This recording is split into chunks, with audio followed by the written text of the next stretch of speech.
வளர்ப்பு நாயை வைத்து பக்கத்து வீட்டு நபர்களை கடிக்க வைத்த சோகம். சிசிடிவி காட்சிகளால் நடந்த பரபரப்பு. காவல்துறையிடம் புகார் அளித்தும் கண்டு கொள்ளாத கல்நெஞ்சம் படைத்த போலீஸ். நடந்தது என்ன? நெஞ்சை பதற வைக்கும் சிசிடிவி காட்சிகள் தான் இவை. நாகப்பட்டினம் வேதாரண்யம் பகுதியில் வசிப்பவர் ராமலிங்கம்.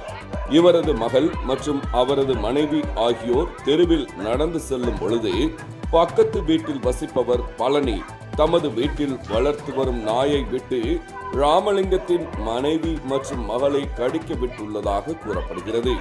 தெருவில் சென்ற இருவரையும் நாய் துரத்தி கடிக்க ஆரம்பித்தது. நாய் கடித்ததால் இருவரும் அலறி துடித்தனர். அப்போது மெதுவாக வந்து கதவை திறந்து எட்டி பார்த்துவிட்டு நாயை கட்டுப்படுத்தாமல் மீண்டும் வீட்டிற்குள் சென்று விட்டார். இது குறித்து வேதாரண்யம் காவல் நிலையத்தில் புகார் கொடுத்தும் நடவடிக்கை எதுவும் எடுக்கப்படவில்லை என ஆதங்கப்பட்டனர்.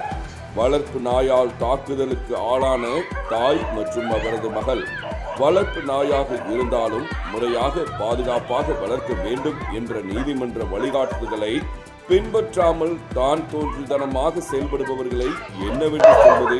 விசில் செய்திகளுக்காக நாகை ராஜேஷ்.